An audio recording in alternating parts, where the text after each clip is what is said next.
Amém, queridos irmãos, chegamos à quinta-feira, quarta semana. Nessa quarta semana, o título geral é A Luz do Mundo e a Luz da Vida. O título da quinta-feira, A Luz do Mundo separa e a Luz da Vida governa. E o versículo, João 8,12. De novo lhes falava Jesus, dizendo: Eu sou a luz do mundo. Quem me segue não andará nas trevas. Pelo contrário, terá a luz da vida. Senhor Jesus, obrigado, Senhor, por mais um dia e obrigado por ser a luz do mundo e a luz da vida. Senhor, nós queremos te seguir por onde quer que o Senhor vá. Por isso sempre nos ilumina, nos direciona, nos dá, Senhor, a luz da vida em todos os momentos de nossa vida. A luz que governa, que dá a direção, que nos mostra o caminho. E também, Senhor, obrigado por Tua Palavra, pois Tua Palavra para nós é como uma candeia que brilha nesse mundo tenebroso, mostrando-nos o caminho para o reino. E por isso, Senhor, com relação à Tua Palavra, nós queremos ser simples, queremos ter um coração puro, uma consciência boa, sempre seguir a direção que o Senhor tem apontado. Obrigado, Senhor, por tudo que o Senhor tem nos dado, e por tudo que o Senhor ainda vai nos dar, pois sabemos que o Senhor tem cuidado de nós. A cada dia temos experimentado o Teu amor. Obrigado, Senhor. Jesus é o nosso Senhor.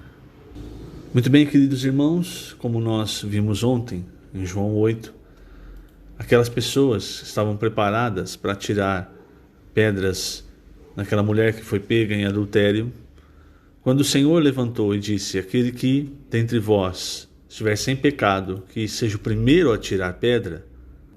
Quando eles ouviram isso, eles foram iluminados com a luz do mundo. Essa luz do mundo, irmãos, é a luz que vem para a nossa consciência. É a luz que faz separação entre luz e trevas. É como a luz do primeiro dia.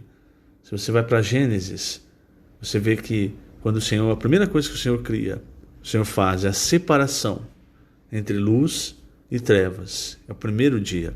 E aquela luz, ainda no quarto dia que foram criados os luzeiros, o sol, as estrelas, a lua. Então ali no primeiro dia, aquela luz, irmãos, ela não era uma luz firme, uma luz em que você via a direção das coisas de maneira muito clara, mas já era uma luz para fazer separação entre o que é da luz, o que é das trevas. E isso, irmãos, nós precisamos, na nossa vida, ter muita clareza. Aquilo que é luz, aquilo que é trevas. Para nós não andarmos como cegos nesse mundo, assim como andam os gentios, na obscuridade do entendimento. Então, ali, naquele momento, aquelas pessoas prontas para fazer o julgamento, aliás, já estava julgada aquela mulher, para cumprir a sentença e apedrejar aquela mulher, eles receberam a luz do mundo, a luz que fez com que eles derrubassem a pedra, que eles percebessem que eles também eram pecadores. Veja, eu vou ler aqui no primeiro parágrafo da página 64, que diz o seguinte: quando somos iluminados pela luz, percebemos a realidade de nossa própria condição. Essa exposição dá ao Senhor a oportunidade de purificar nosso interior de toda arrogância e prepotência, libertando-nos da tendência de acusar e apontar os pecados alheios. Diante de Jesus, os acusadores da mulher adúltera, sentindo-se culpados em sua própria consciência, se retiraram. Em seguida, erguendo-se Jesus, e não vendo a ninguém mais além da mulher, perguntou-lhe: mulher, onde estão aqueles teus acusadores? Ninguém te condenou? Respondeu ela: ninguém, Senhor. Então lhe disse Jesus: nem eu tampouco te condeno. Vai e não peques mais. Jesus, como a luz do mundo, revela a verdadeira natureza do homem, separando luz e trevas. Então, como eu disse, isso é como a luz do primeiro dia. Ela separa, ela faz você enxergar muitas vezes a sua situação, toca na sua consciência, mas é diferente da luz do quarto dia. Por quê? Quando você vai lá para Gênesis, você vê a criação dos luzeiros, você vê que não é apenas para iluminar. A partir do versículo 14 de Gênesis 1, nós vemos a criação dos luzeiros. Então diz assim: disse também Deus, haja luzeiros no firmamento dos céus, para fazerem separação entre o dia e a noite, e sejam eles para sinais, para estações, para dias e anos. E sejam para luzeiros no firmamento dos céus, para iluminar a terra, e assim se fez. E agora veja o versículo 16. E fez Deus os 2 grandes luzeiros, o maior para governar o dia. Veja, o sentido da luz do quarto dia, a luz que vem dos luzeiros, é para governar, é para dar direção. Para governar o dia, e o menor para governar a noite. E fez também as estrelas. E os colocou no firmamento dos céus para iluminarem a terra, para governarem o dia, a noite e fazerem separação entre a luz e as trevas. E viu Deus que isso era bom.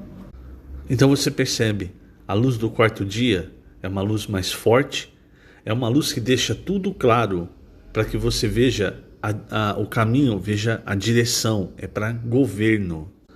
E aí quando você vai para João 8, versículo 12, que é o versículo que nós lemos na leitura coração, o que o Senhor disse? Ele disse: eu sou a luz do mundo. Ou seja, é o Senhor, é a palavra do Senhor que causa uma reação, que ilumina a nossa consciência e que separa luz de trevas. Mas ele continua, ele diz: quem me segue não andará nas trevas, pelo contrário, terá a luz da vida. Então veja, para ter a luz da vida é preciso seguir o Senhor. Novamente nós vemos luz do quarto dia para governo, direção, encabeçamento. Seguir o Senhor. Você vai para Apocalipse 14, ali você vê as primícias. São os vencedores, aqueles que amadureceram e vão ser tomados pelo Senhor. Aqueles 144.000. Uma das características é, eles foram seguidores do Cordeiro, por onde quer que ele vá. Ou seja, eles receberam diariamente a luz da vida, a luz que é para governo, que é para direção. Aonde a luz da vida quer te levar? Para esse monte, para os 144.000, para ser um vencedor. Se nós trouxermos isso para a nossa experiência, irmãos, nós vamos ver o seguinte: todos nós que somos cristãos fomos impactados em determinado momento da nossa vida com a luz do mundo, a luz do primeiro dia. Nesse momento nós nos convertemos. O Senhor, ele como luz, nos mostra os nossos pecados, nós nos arrependemos. E daí por diante há uma questão. Você se arrepende, você recebe a salvação, mas o que você faz a partir daí? Então, todos nós, graças ao Senhor, recebemos também a luz da vida. Então, na vida da igreja, o que nós temos recebido através da palavra profética é isso, é a luz da vida, é a direção para nós seguirmos o Senhor de maneira adequada, de acordo com a sua vontade. É a direção, como nós vemos em 2 Pedro 1,19, isso é muito claro, irmãos. Ali fala o quê? Eu vou ler esse versículo, 2 Pedro 1,19. Temos assim tanto mais confirmada a palavra profética, e fazeis bem em atendê-la como a uma candeia que brilha em lugar tenebroso, até que o dia clareie e a estrela da alva nasça em vosso coração. Aqui a estrela da alva é o Senhor Jesus, é a volta do Senhor. Então, irmãos, veja, o Senhor, como a luz da vida, Ele nos dá a direção através da sua palavra, e para isso Ele escolhe pessoas em determinados momentos, em eras, enfim, como Ele escolheu Paulo. Paulo, ele se dizia um dispensador, ou um dispenseiro, dos mistérios, das insondáveis riquezas de Cristo. Ou seja, aquilo que ele recebeu, ele dispensava para os irmãos. Paulo era alguém escolhido. Pedro foi assim, João foi assim. E hoje, irmãos, também, através da palavra profética, através de alguém que o Senhor escolheu, o Senhor mesmo fala, sempre lógico, em cima da Bíblia, do Logos. Isso para quê? Para que fique bem clara a direção para o reino, a direção para a volta do Senhor. E é interessante que Pedro, ele poderia usar qualquer descrição do Senhor, mas ele usa a estrela da alva. E voltando para Gênesis, você volta para essa questão do luzeiro, da luz do quarto dia. Essa luz do quarto dia, essas estrelas, elas serviam para quê? Para governo, para direção. Antigamente, hoje ainda a bússola, hoje tem muita tecnologia, mas antigamente os marinheiros no mar, enfim, ou mesmo uma pessoa perdida em terra, quando ela olhava a direção das estrelas, quando ela olhava para as estrelas, ela sabia em que direção ela podia ir, ela deveria ir. Ela via o Cruzeiro do Sul, ela via a Ursa Polar, por exemplo, então ela sabia, eu preciso ir para essa direção. Então, quando nós falamos de palavra profética, nós estamos falando da palavra de Deus, dada por Deus, a palavra rema, para direção, irmãos, para que nós não percamos o foco, aquilo que é importante. A linha, como nós já falamos muitas vezes, a linha da economia de Deus.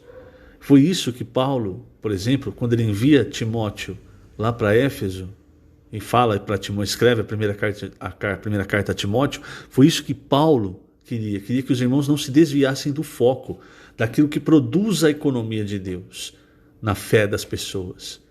Mas havia muitos ali que não estavam interessados na palavra de Deus como uma palavra para direção, para comando. Eles queriam usar a palavra de Deus simplesmente para analisar, para conversar, eram muito adeptos à filosofia.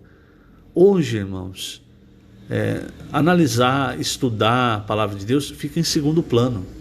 O principal, primordial é obedecer a palavra de Deus, porque a palavra de Deus é um comando, é uma ordem para nós. Então eu espero que você tenha ficado claro a respeito da luz, da diferença entre a luz da vida e a luz do mundo, a luz do quarto dia e a luz do primeiro dia. Para encerrar, eu vou ler na página 65 o penúltimo e o último parágrafo. Aqueles que são expostos pela luz do primeiro dia e nela permanecem, desejando prosseguir em segui-la, automaticamente aceitam ser governados por Cristo. Todavia, a maioria não quer perder sua liberdade. Por isso todos os escribas e fariseus foram embora, ficando apenas Jesus e a mulher adúltera. Essa mulher ficou, porque era pecadora. Quem se julga muito bom, como um fariseu, que se vangloria de seus jejuns, de suas esmolas, de suas boas ações, acusa os outros e não permanece na luz. Quem se considera pecador, como o publicano, que batia no peito e suplicava: ó Deus, sê propício a mim, pecador, em Lucas 18:13, descerá justificado para casa. Mas o outro, que se achava bom, não. Porquanto o fariseu se achava bom e não queria mudar de vida, ele não permaneceu na luz. Quem permanece na luz perde a liberdade de ir onde quiser ou fazer o que quiser. Por isso, irmãos, permaneçamos na luz e sigamos o Senhor Jesus, pois assim seremos guiados pela luz da vida. Jesus é o Senhor. Puxa, irmãos, quanta riqueza nós extraímos desse capítulo de João, quanta riqueza nós extraímos hoje do alimento diário. Isso é elaborar a terra, irmãos. Tudo isso é para nós nos enchermos de Cristo.